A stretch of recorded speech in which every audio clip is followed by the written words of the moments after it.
Well, it's now the end of 2024, entering 2025. And so it's that time to look back at some of the projects and things I've been working on. What you're seeing here is not me remodeling my bathroom again this year. No, I'm actually utilizing what little space I have to work on another project I was hired to do, which is working on the last little bit of cabinetry, kind of re-facading for the roll arena. They decided to keep this little end cabinet piece that desperately needed some work, and this is what I came up with. Actually turned out pretty decent. The front had a weirdness because they had this one spare piece of wood that I used from the back, and it must have had something on it because it stained a little differently, but nobody complained. Then they wanted more storage behind the toy area, so I just doubled up what they had by building another one of the kind of kitchen desk things that I built. It turned out pretty good. Then the first kind of show, quote unquote, of the year was this illusionist guy. And actually, this is footage that he took for his TikTok, so hopefully he doesn't get mad at me. It's just a cool shot. I never get shots of the audience. Yes, this guy is Riza. And actually, he's a pretty cool dude. I guess he's been doing like magic his entire life. And part of his magic show was making this helicopter appear, which first we had to build. And the guy that usually builds it was sick, so I had to build it with the magician's assistants, which were two very lovely ladies, but they kind of knew what they were doing. And by the end of the day, we did get the helicopter together. And more interestingly, at the end of the show, they helped me take it apart while they were still in their cat suit uniform kind of thing. So it's kind of interesting. Anyways, I bought a project, but it's a running project. This is a 1979 C70 Passport, which is kind of the precursor to the Cub that I have now. It needs some upgrading, which I'm going to get to, but for right now, I'm just going to kind of work with what's here. The carburetor is not really what I want, and the gas lines with the zip ties and everything holding on does not tell me that it's going to be the most reliable over time. But for the short term, I'm just going to clean up the sprockets and chain and just kind of make things run better. I'm using a gun solvent to bust off the rust and everything, so it gets a little Yeah, fumy. like it's tight. Like it does that. Oh, look at that. I do have a fan running and the door, one door open, but it's really quite cold. I think this is, I want to say late January when I'm working on this.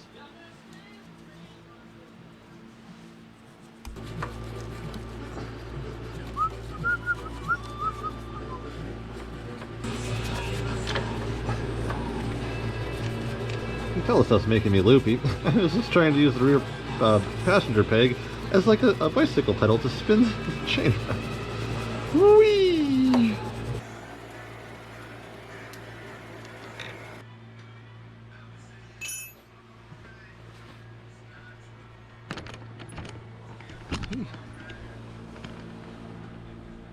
Well, in fact, I'm sitting kind of crooked on this block. Try to keep that square. It was like way the fuck over there.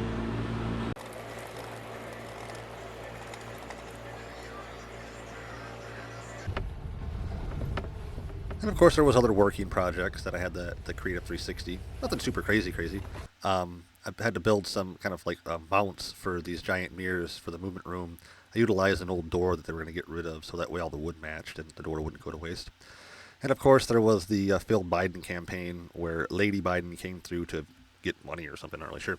And I had to hang these points and these blackouts and make the frames for everything. It turned into a whole nightmare, actually. But one of the other cooler things with the 360 at this one art show that they had was painting that led me to learn about the Jack Pine Enduro race that used to be in, well, I guess it's still in Michigan. They brought it back. There's a whole story there I'll get to in a minute. But originally went from Lansing to West Branch and back, taking like dirt roads and trails and stuff only. And what I loved about it is in this era, there really wasn't anything designed for this.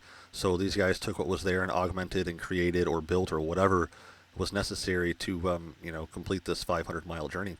And like I said, they recently brought it back, and it's not nearly as cool. Everybody's got like real dirt bike equipment, unlike this dude that's got like frilly leather bags and all this stuff that's clearly not for off-roading, but he was doing it anyways. Kind of got lost here. Where was I on the next project? Would have been a center project is a center build. Yeah, that's right. It would have been next to normal, which is a lot of steel. And as you know, I don't weld, so I had to bolt a lot of stuff together and kind of had other people help me build the temporary stuff while the steel was being built. I had some help on this one with my buddy Alex, as seen here, once with hair. um, next to normal actually turned out pretty cool. I didn't design it. Like I said, I just helped build a lot of the stuff and put things together. And what I thought was really kind of neat about this set is what the lights did. The designer, Peggy, did a very, very cool job. I actually took the summer off from doing a lot of stuff at the center. So I was able to go fishing once. I caught a few fish, but this was the only one I had actually kept. and enjoyed eating it with my little cat friend here. There was a lot of projects this year that I had to focus on to make for more projects next year, as it were. And the project that would lead into more projects was cleaning, organizing, and just getting my shop functional to work more as a shop instead of just like a little garage. So that means I had a lot of organizing and planning to do and just really getting rid of a bunch of shit. But even with all that said and done, it was not nearly enough to make my garage functional as a shop for having like a full-size table saw access, chop saw to move around, big full sheets of lumber, blah blah blah. So that means I had to build something. And it's pretty much like a bigger lean-to structure that comes off the house that connects kind of to the garage. But I didn't really want to dig into the concrete, so I was using buckets full of concrete to use as footings. I ended up boxing them in and filling them full of stone so they really can't go anywhere. It took me, oddly, about 3 days to build this, the most of the structure, and then to actually do the roofing, it took me about another 3 days. And then some finalizing stuff. All in all, it took about 10 days to build, mostly by myself. And that's why, like, if you notice in the background, I used a loop sling to help bring this up, and I have to keep the lanyard on the drill so that way I can manhandle everything into place, and it's a little bit of orchestration. We were also kind of painting and doing everything at the same time because it was during the long weekend of late Labor Day, Memorial Day. I always get those two mixed up. So I just wanted to get it done while I had time before I jumped back into other work projects for actual work. There was a lot of help, like painting this, quote unquote, was actually a stain, and it's actually kind of tricky to work with.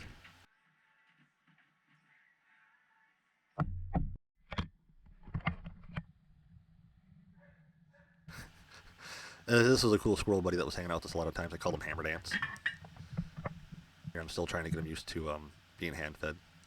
It's kind of cool how the squirrels around here figure out how to take more than one peanut at a time. Most of them. A lot of the brown squirrels, the English squirrels, they have not quite as savvy as the other ones.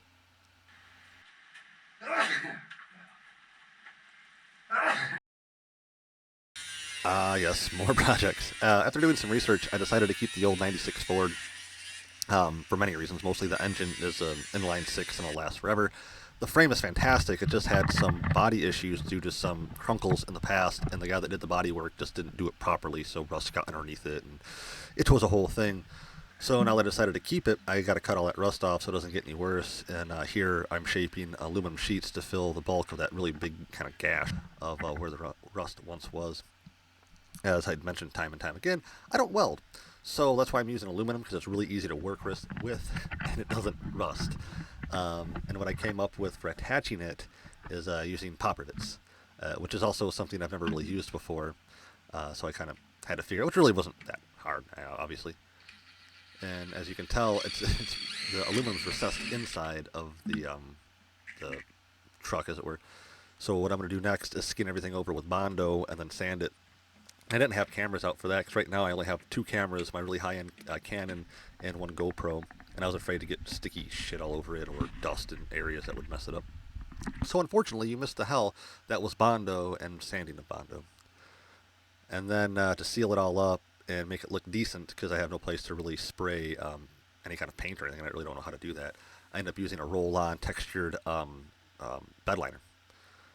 So I was even able to get some of that crunkle out that was up top. And demoing another house.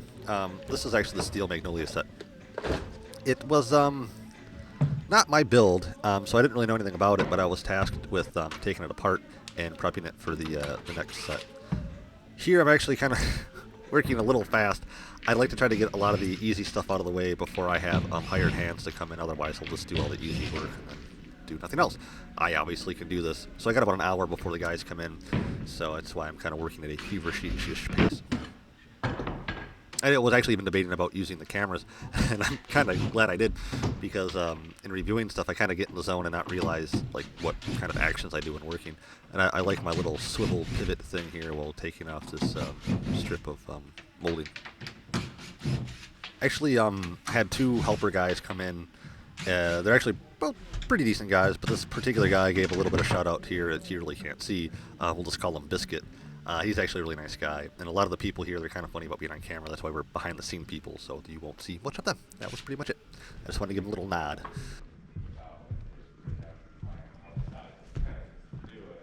This is as far as we got before we broke for lunch, the three of us. And this is how far we got at the end of the day. The next day, oh, real quick, yeah, little sad faces are everywhere. Our charge artist, G, that's her little signature thing everywhere, which is kind of funny because she's actually a really nice, sweet person, and she puts these sad things everywhere. But anyways, I kind of messed up the next day when telling the guys I didn't need them to come in because I was thinking, oh, I just have the walls left. They're basic 8-foot walls. I can do this by myself. Except I forgot a thing. These walls are actually built out of decks instead of the regular Hollywood flats that are made out of Luan and 1x4s. So these are 2x4s and 3/4 inch ply. So in doing research about how heavy these were, about 100 pounds, give or take, depending on what they are and how many 2x4s they used. But yeah, I kind of messed up. It would have been kind of nice to have at least one helping hand for this. But I just soldiered along and got it all taken care of.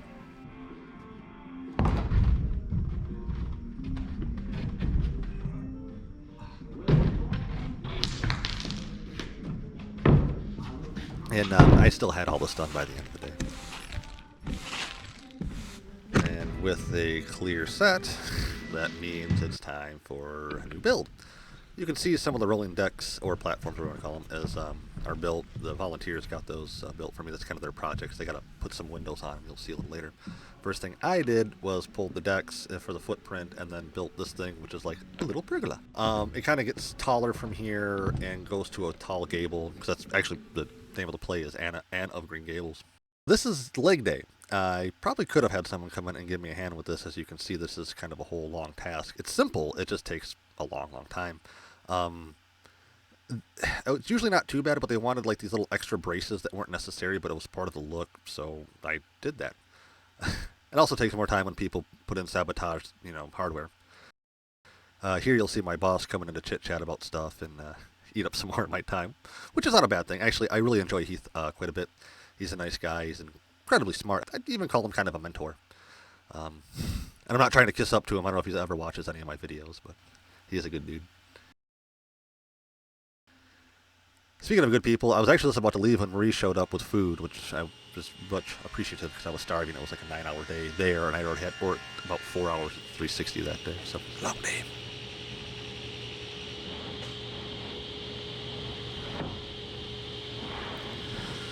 Here I'm cutting the strips for the walls, which I think I already have pretty much built at this point in time. They're just simple 2x4 construction, 16 on center, pretty much what you'd build a house out of. Here I'm cutting the strips that'll be kind of the siding, I guess.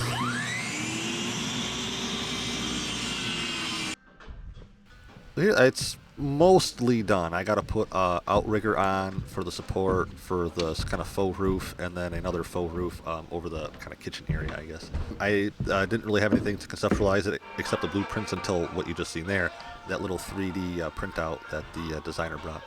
And then here's the windows. I had mentioned that the volunteers were building, and they turned out great.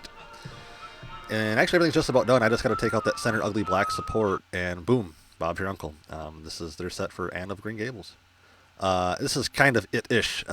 Here it's more completed, as seen with Marie in front of it, and she got asked to do the lighting for it and did a fantastic job in like less than a week or something like that. It was kind of a ramrod of a job, but it turned out fantastic. Everybody really enjoyed how not only the set looked built-wise, but looked very good underneath the lights. That's pretty much it in a sense.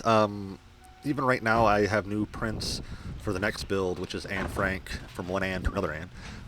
And the Anne of Green Gables has already been struck, and they had another show there, some Noel Christmas thing. And even actually right now, as I'm doing the narration, it's actually Christmas Day. And really I'm going to call it the year. Even though I got this other project, I'll save whatever I'm doing there for next year, which I got to remember to bring cameras now, and at least catch a little bit of it. And yeah, that's it. There's a lot of work also going on at the center. They're doing a lot of construction, and things might be changing, so that's also kind of why I have this goofier, longer shot.